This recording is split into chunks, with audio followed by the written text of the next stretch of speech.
Tyler, and I'm here to let you know that Only the Brave is no perfect movie. So Only the Brave chronicles the Granite Mountain Hot Shots from when they were evaluated and certified to a series of wildfires that they had a hand in fighting in. And most of this is told from the perspectives of their chief, Eric Marsh, played by Josh Brolin, and a young rookie named Brandon McDonough, played by Miles Teller. This movie could have taken the easy way out and just portrayed the real-life subject matter like any other true-life story movie would, where the characters are mainly developed through flashbacks or monologues that just service the actors' performances more than the real-life subject matter, or focus more on romantic relationships and the things that made them fascinating in the first place.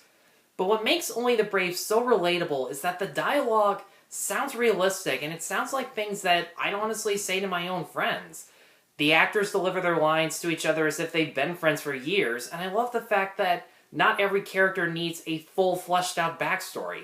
Just portray them as everyday people, as authentic as possible, and you have instantly likable characters.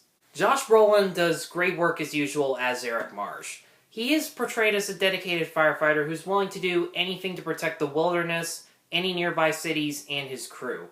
But one thing that's consistently shown throughout the movie is his stubbornness, which does have positive and negative moments. On one hand, when someone from another crew is going to call out an order that he finds ridiculous, or if one of his guys is just dicking around, he's not afraid to call them out and question their intelligence. But on the other hand, this does alienate him from a lot of important people, mainly his wife, played by Jennifer Connelly, who we can tell they're not as close as they used to be just from the fact that she's not in the movie that much. But when she is, she's very smart and resourceful, also has an interesting job, and in their sweet moments, the two of them have really good chemistry together, and you want to see them be happy as a couple. But my two favorites in the movie, and the biggest surprises for me, were Miles Teller and Taylor Kitsch.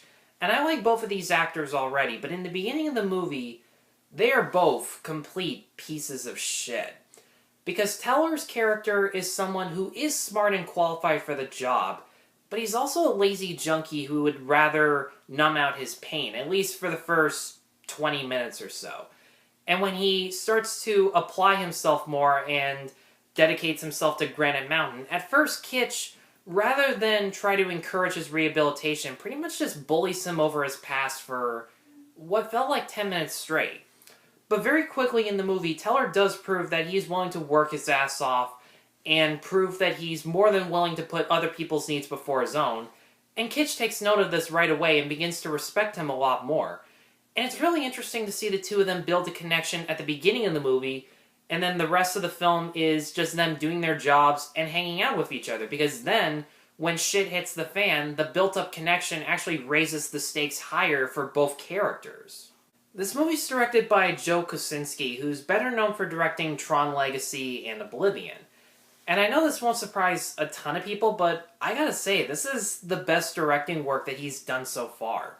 The CG fire is blended in perfectly with the real forests that the actors are filmed in.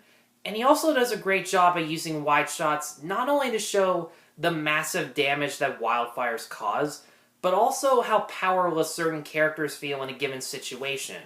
And he only cuts to a close-up to show the inner pain that a character is feeling in the moment. And there's also many scenes that feature little bits of fire during character-driven moments, like, say, two characters are in a living room and there are candles or a fireplace in the living room. Or even when they're at a bar and they're listening to Riders in the Sky, which has fire in the lyrics. And I think it's meant to illustrate that firefighting and fire safety is a normal part of their lives, and they take great pride in protecting people, and that they're not afraid to put themselves at risk for the safety of other people.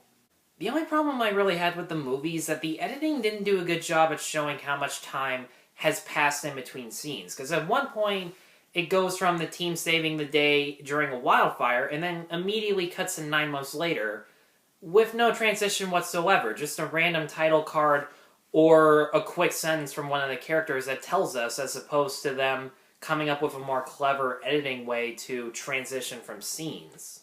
Only the Brave treats the real-life subject matter and the people involved with nothing but respect, and you can thank the amazing cast, Joe Kosinski as the director, and Ken Nolan and Eric Singer's really well-done script that feels genuine and heartfelt without ever feeling sappy or melodramatic. And for that reason, I'm going to give Only the Brave a 4.5 out of 5. Guys, thanks as always for watching, and what did you think of Only the Brave? Did you know a ton about it going in? I knew next to nothing when I saw it, and honestly, it made it feel a lot more unpredictable and surprising. Whatever you think, be sure to let me know in the comments below. Be sure to like, subscribe, check out my other reviews at NoPerfectMovie.com. And once again, thank you all very much for watching. Take care.